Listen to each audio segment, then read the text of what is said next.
Hello friends, it's me again, Joseph, your host, and welcome back to our channel and the Catechism for Kids. Today we're going on a special journey to the Philippines to learn about one of the biggest and most amazing Catholic celebrations in the world, the Feast of the Black Nazarene. Every year on January 9th, millions of people gather in the city of Manila for a huge celebration. They come to honor a very special statue of Jesus, called the Black Nazarene. This statue shows Jesus carrying a heavy cross, just like he did on his way to Calvary. The word Nazarene is another name for Jesus, from his hometown of Nazareth. So, why is this feast so important? It remembers a big event that happened a long time ago, in the year 1787.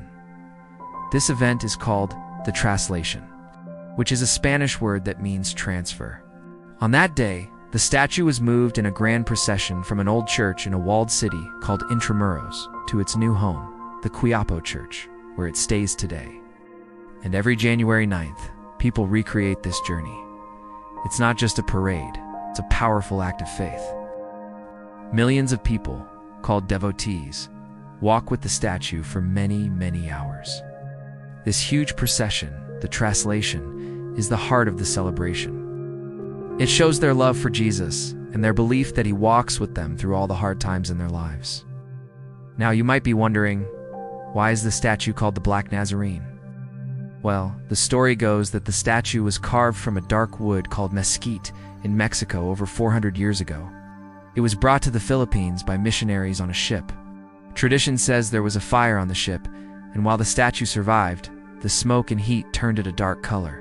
But this dark color has become very meaningful. For many Filipinos, it reminds them that Jesus is with everyone, especially those who are poor or suffering. He understands their struggles because he suffered too. Seeing a dark-skinned Jesus helps them feel a close connection, like he is one of them. The devotion to the Black Nazarene is very deep. In 1650, Pope Innocent VIII officially recognized this devotion. And later, Pope Pius VII offered a special blessing. It's called a plenary indulgence for those who pray devoutly before the image. This shows how important this tradition is to the Catholic Church. Let's talk about the incredible traditions you would see during the feast. One of the most common sights is people walking barefoot. They do this as a sacrifice or a form of penance. It's their way of remembering the pain Jesus went through when he walked to his crucifixion. By feeling a little discomfort, they feel closer to him and offer their prayers. You'll also see lots of people with small towels or handkerchiefs. They try to get close enough to the statue to touch it with their cloth. Sometimes they throw their cloths to the guardians on the carriage, who will wipe it on the statue and throw it back. They believe that the statue, as a symbol of Jesus' presence, can bring blessings and even miracles of healing. This isn't magic. It's a powerful expression of their faith that Jesus can heal them. Before the big procession even starts, there's another beautiful tradition called the pahalik. Pahalik means to kiss. For days leading up to the feast, the statue is placed at the Quirino Grandstand, a large open park. People wait in very long lines, sometimes for many hours, just for a chance to get close, touch the statue or kiss its feet. It's a quiet, personal moment to offer their prayers and show their love and respect for Jesus. The main event, the Traslación, is an incredible sight. The statue is placed on a large carriage called an andas. This andas is pulled by long, thick ropes, and thousands of devotees, called Mama Mason, pull it along the route. It's a team effort, showing how the community works together in faith. Guarding the statue on the andas are men in yellow shirts called the Hijos del Nazareno, which means sons of the Nazarene. Their job is very important.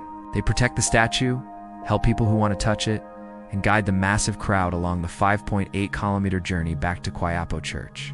The whole procession is a sea of people wearing maroon and yellow, the colors associated with the Nazarene. The journey can take a very long time. For example, in 2026, the Traslación was the longest in history. It took 30 hours and 50 minutes for the statue to reach the church. An amazing 9.6 million people participated on January 9th, 2026. Imagine that. Because it was so long, they even had a historic pause at another church, San Sebastian, to let everyone rest. An estimated 8,124,050 devotees participated in the 2025 procession, 15.89% at the Quirino Grandstand, 4.76% on the route, 79.35% in and around the church. The number was higher by 24.36% compared to the previous year, with 6,532,501 devotees, thus becoming one of the biggest crowds in the religious festival's history. Such high figures were reported even prior to the pandemic. For instance, the number of participated devotees in 2015 was placed at 9 million. In 2014, media outlets reported that there were 10 million participants, supposedly a record high, which, according to the National Capital Region Police Office, included a purported 3 million at the pre-procession mass at Luneta. However, this only caused confusion, as the National Disaster Risk Reduction and Management Council estimated only 300,000 devotees in the procession and the masses. The church later explained that the figure covers attendance at the activities which included the Pasasalama and the Palik. Meanwhile, Metro Manila Development Authority Chairperson Francis Tolentino placed the number of the participants in the festivities at 10 to 12 million. Red is the liturgical color for the Feast of Jesus the Nazarene. In the absence of any national liturgical directive prior to 2025, the decision to celebrate the feast was left to individual parishes and communities. In 2024, the Archdiocese of Manila and the rector of Quiapo Church at the time, Rufino Sescon, proposed to the Holy See for the feast's nationwide observance. On the 6th of September that year, at the end of the 38th National Meeting of Diocesan Directors of Liturgy in Antipolo, it was announced the Feast of the Jesus the Nazarene would be observed and added to the Philippines' national liturgical calendar beginning in 2025. Propers for the Liturgy of the Word on this feast are similar to those for the Feast of the Exaltation of the Holy Cross.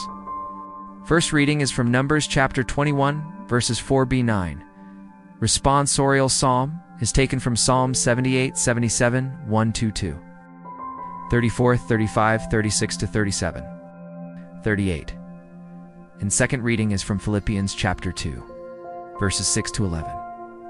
Lastly, the Gospel reading is from John chapter 3, verses 13-17. Since 2023, 33 hourly masses are held at Quiapo Church from the first Vigil Mass on January 8th at 3 p.m. PST, till the last Mass at 11 p.m. on the feast day itself.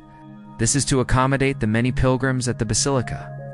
While the number 33 references the traditional age of Jesus at the crucifixion, the theme for the 2026 feast was really special. It was, "He must increase, but I must decrease." This comes from the Bible, from what John the Baptist said about Jesus. It's a beautiful reminder for kids and grown-ups that our lives should be about making Jesus more important and ourselves less so. It's about being humble and putting God first. The devotion to the Black Nazarene isn't just in Manila. There are similar processions in other parts of the Philippines, like in Cagayan de Oro, and even in other countries where Filipinos live, like the United States and Australia. They bring their deep faith in this wonderful tradition with them wherever they go. So what are the big lessons we can learn from the Feast of the Black Nazarene? First, it teaches us about faith as a journey. The Traslación is a perfect picture of our own lives. We all have our own journey, with happy moments and tough times. The devotees show us that no matter how long or hard the road is, we should keep moving forward with faith, knowing Jesus is with us. Second, it teaches us about solidarity and suffering. The image of Jesus carrying the cross reminds us that he knows what it's like to be in pain. When we are sad, scared, or struggling, we can look at the Black Nazarene and remember that Jesus understands. He carries our burdens with us. Joining our small sacrifices, like walking barefoot to his great sacrifice, helps us grow closer to him. Third, the feast teaches us the difference between being a true devotee and just a fanatic. A true devotee doesn't just touch the statue for good luck. Their faith changes them from the inside. They try to live better lives, to be more forgiving, more loving, and more like Jesus every day. Touching the statue is an outward sign of an inward promise to change their hearts. And finally, it shows us that our faith is something we live, not just something we talk about. The devotees make a promise, called a panada, to participate every year. It's a vow that shows their deep commitment and gratitude for prayers answered. The Feast of the Black Nazarene is a powerful and beautiful expression of faith. It's loud, it's crowded, and it's full of emotion. But at its heart, it's all about one simple thing: a deep, unwavering love for Jesus, who suffered for us, walks with us, and gives us hope. It reminds us that no matter what cross we have to carry in our own lives, we are never alone. Thank you for joining us today to learn about this incredible celebration. We hope it inspires you to think about your own journey of faith and how you can grow closer to Jesus every day. Don't forget to like and share this video and subscribe to St. Joseph's Corner for more stories about our amazing Catholic faith. Take care, everyone. Stay safe and healthy as usual. See you next time, and God bless you always.